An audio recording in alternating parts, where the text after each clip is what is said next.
Bab 092. Katakan padaku, apa David benar-benar terlibat dalam rencana mencelakai nenekku dulu? Tanya Aryo, tatapannya tajam menembus wajah Bu Kartika. Bu Kartika mengangguk pelan. Iya, dia terlibat. Justru dia dalang utamanya. Nenekmu menolak menjadikannya rektor di kampus, dan dia tidak terima, ucapnya dengan suara bergetar. Aryo mengamati ekspresi wanita di depannya, mencoba menilai apakah ia berkata jujur atau hanya ingin menyelamatkan diri. Apa kamu punya bukti yang akurat untuk memperkuat ucapanmu? Tanyanya. 104. Bu Kartika menghela napas panjang. Buat apa lagi? Bukankah dia sudah dinyatakan bersalah dalam sidang kemarin? Aryo menyandarkan punggungnya ke kursi. Dia mengajukan banding. Dia menyangkal semua tuduhan dan mengklaim tidak terlibat dalam rencana pembunuhan terhadap nenek. Dia bilang itu rencanamu dengan Harry, dan dia tidak tahu apa-apa. Bu Kartika mengepalkan tangannya, matanya membulat penuh amarah. Brengsek. Jadi dia mau cuci tangan begitu saja. La menarik napas, berusaha menenangkan dirinya sebelum menatap Aryo dengan sorot penuh harapan. Apa yang aku dapat jika aku memberikan bukti yang akurat padamu? Aryo, apakah kamu akan membebaskanku dari sini? Tanyanya hati-hati. Aryo menyunggingkan senyum tipis. Kamu yakin mau keluar dari sini? Kalau kamu memberikan bukti dan bersaksi di sidang David, hidupmu di luar sana akan terancam. Samuel tidak akan tinggal diam atas pengkhianatanmu. Bu Kartika terdiam, raut wajahnya berubah. Ia tahu apa yang dikatakan Aryo ada benarnya. Kartika tahu bagaimana watak Samuel, bahkan dia lebih mengerikan daripada Aryo. Tapi aku punya penawaran, lanjut Aryo. Kamu tetap akan dikurung di sini, tapi tidak di ruang bawah tanah yang gelap dan bau itu. Aku akan menyuruh Juan menyiapkan kamar khusus untukmu. Bagaimana? Bu Kartika terdiam sejenak, mempertimbangkan tawaran itu. Akhirnya, ia mengangguk pelan. Baiklah. Aku setuju.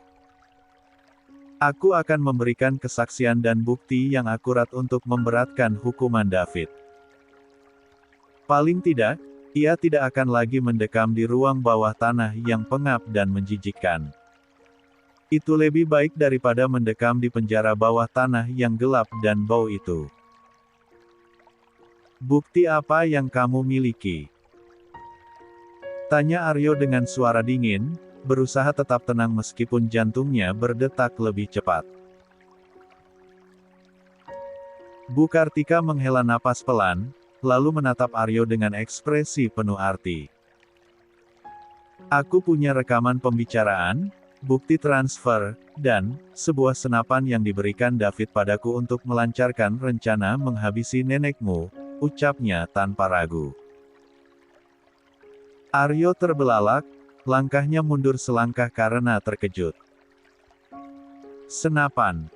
Buat apa David memberimu senapan? Bukankah kalian membuat nenek kecelakaan di jalan? Lalu kenapa dia masih memberimu senjata? Tanyanya dengan nada semakin tajam. Senyum tipis terbentuk di sudut bibir Bu Kartika, seolah ia tahu lebih banyak dari yang Aryo duga. David lebih mengerikan dari yang kamu pikirkan, Aryo. Lebih baik kamu berhati-hati padanya, dan juga anaknya, ucapnya dengan nada peringatan. Aku tahu banyak rahasia mereka, tapi aku tidak akan memberitahukan semuanya padamu. Aku hanya akan memberikan bukti yang kamu butuhkan. Aryo mengepalkan tangannya lebih erat. Walau dia penasaran, Tapi fokusnya sekarang adalah kepada bukti kejahatan David kepada neneknya. Setelah beberapa detik berpikir, akhirnya ia mengangguk. Baiklah, katakan di mana kamu menyembunyikan semua bukti itu. Bu Kartika menatapnya sejenak sebelum menjawab, di villa milik Harry. Carilah di sana. Aryo menahan napas, merasa nama itu terdengar tidak asing di telinganya. Villa milik Harry. Ulangnya, memastikan. Bu Kartika mengangguk. Ya. Di sana ada sebuah brankas tempat aku menyimpan senapan dan semua bukti yang kamu butuhkan. Aryo menatapnya lekat-lekat. Katakan di mana letaknya dan apa sandinya. 105. Bu Kartika menyebutkan letak brankas itu disimpan dan kombinasi angka dengan suara pelan, seolah takut seseorang bisa mendengarnya. Aryo mencatatnya dalam ingatannya. Sekarang ia memiliki petunjuk, tapi juga lebih banyak pertanyaan daripada jawaban. Satu hal yang pasti, ini bukan hanya tentang kecelakaan neneknya. Ini jauh lebih besar dari yang ia duga. Setelah mendapatkan seluruh informasi yang didapatnya, Aryo tersenyum puas, lalu berdiri dan keluar dari ruangan. Tak lama kemudian, anak buah Juan kembali menggiring Bu Kartika ke ruang tahanan bawah tanah.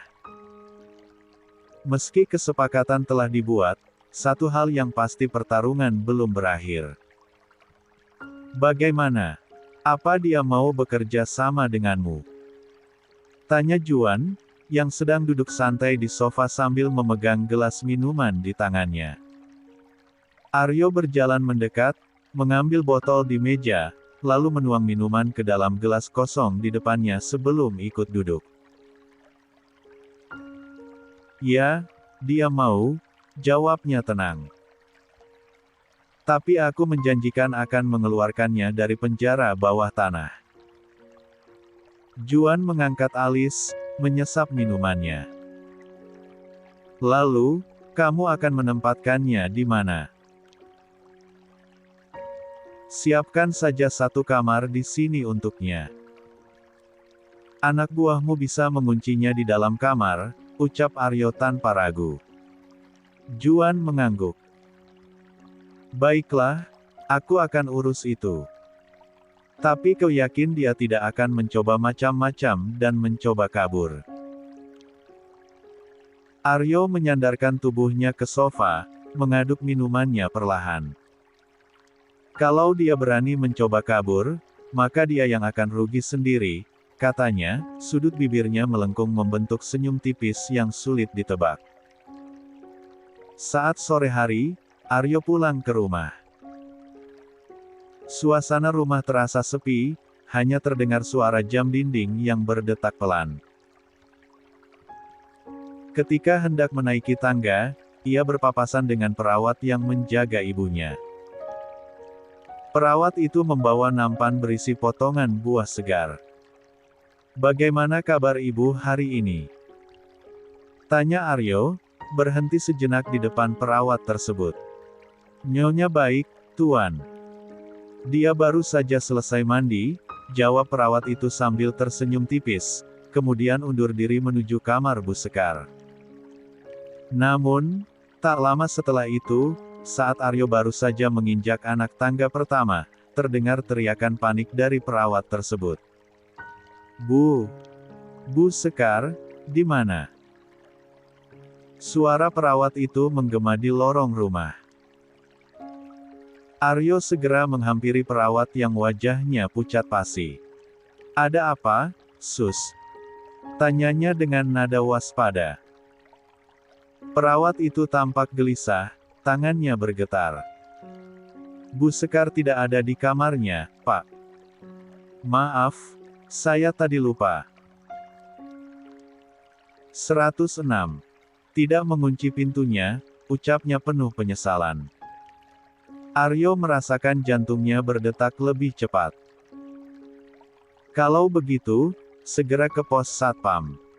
Lihat kemana ibu pergi dan minta bantuan yang lain untuk mencarinya. Aku akan periksa lantai 2, perintah Aryo tegas.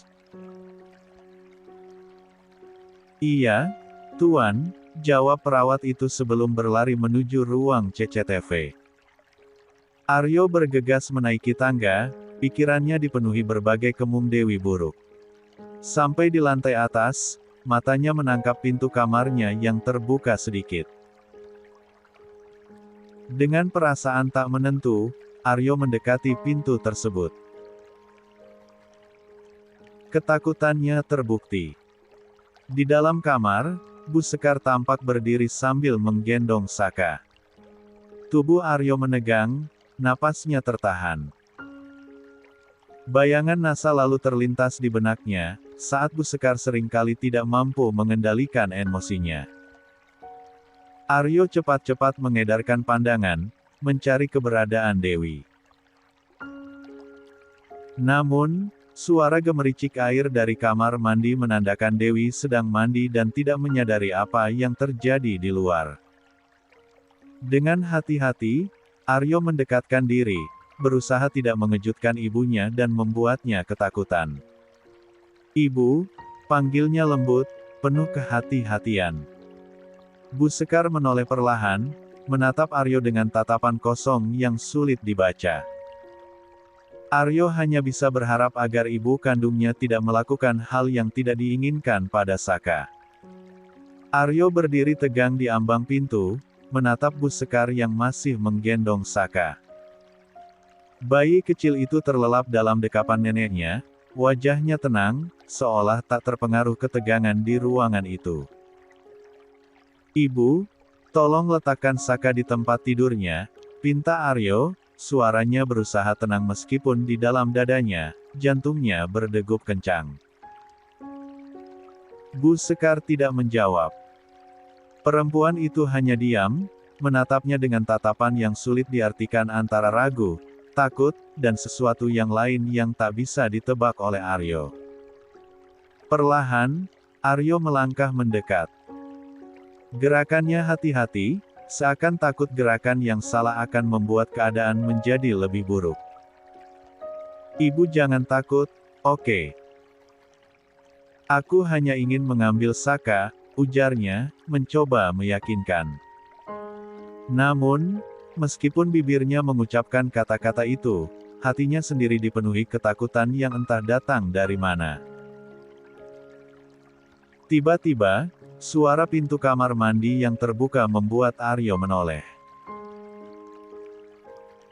Dari dalam, Dewi keluar dengan rambut masih sedikit basah. Perempuan itu menatap Aryo dan Bu Sekar bergantian, ekspresinya tenang seolah tidak menyadari ketegangan yang melingkupi ruangan. "Mas Aryo sudah pulang," ucapnya santai, seakan yang terjadi di depan matanya adalah pemandangan biasa. Aryo tetap diam sesaat, lalu menoleh ke Dewi dengan wajah panik. "Dewi, cepat ambil Saka dari ibu," desaknya. Dewi hanya tersenyum tipis, kemudian berjalan mendekati Bu Sekar dengan sikap lembut. "Apa Saka sudah tidur, Bu?" tanyanya pelan. Bu Sekar mengangguk, tatapannya tidak lagi setegang tadi. "Kalau begitu, boleh Dewi mengambilnya," lanjut Dewi dengan suara lembut, hampir seperti bisikan yang menenangkan. Butuh beberapa detik sebelum akhirnya Bu Sekar perlahan-lahan menyerahkan Saka ke Dewi. Aryo menghela napas lega, ketegangannya sedikit mereda begitu melihat bayi kecil itu kembali ke dalam pelukan istrinya. Tak lama, perawat masuk ke dalam kamar karena pintu masih terbuka. "Bu Sekar," panggilnya dengan nada 107. Lembut. Dewi menoleh dan berkata, "Biarkan saja ibu di sini dulu, Sus. Mungkin dia masih ingin melihat Saka." Perawat itu mengangguk paham lalu melangkah keluar, menutup pintu dengan pelan agar tidak membangunkan bayi yang sedang tidur. Kini ruangan itu kembali hening, hanya ada mereka bertiga, Aryo, Dewi, dan Bu Sekar.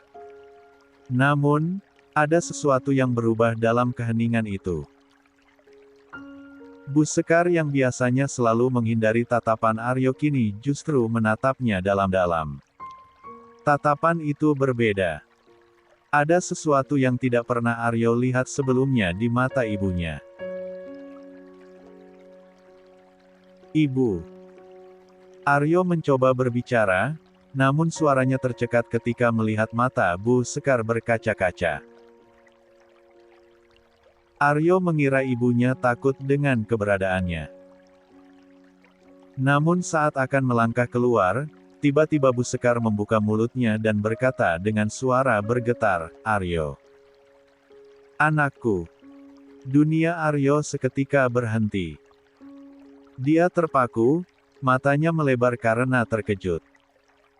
Kata-kata itu, sudah begitu lama ia tak mendengarnya dari bibir ibunya. Rasanya seperti sesuatu dalam dirinya runtuh seketika. Aryo menatap ibunya dengan mata yang masih dipenuhi keterkejutan. Dadanya naik turun, berusaha menenangkan emosi yang tiba-tiba membuncah di dalam dirinya. "Ibu, apa ibu sudah mengingatku?" Tanyanya pelan, hampir seperti bisikan yang dipenuhi harapan. Bu Sekar tidak langsung menjawab.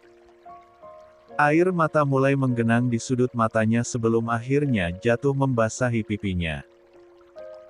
Suaranya bergetar saat ia berkata, "Dewi yang memberitahu ibu, kalau kamu adalah Aryoku." La menatap putranya dengan keraguan yang masih tersisa.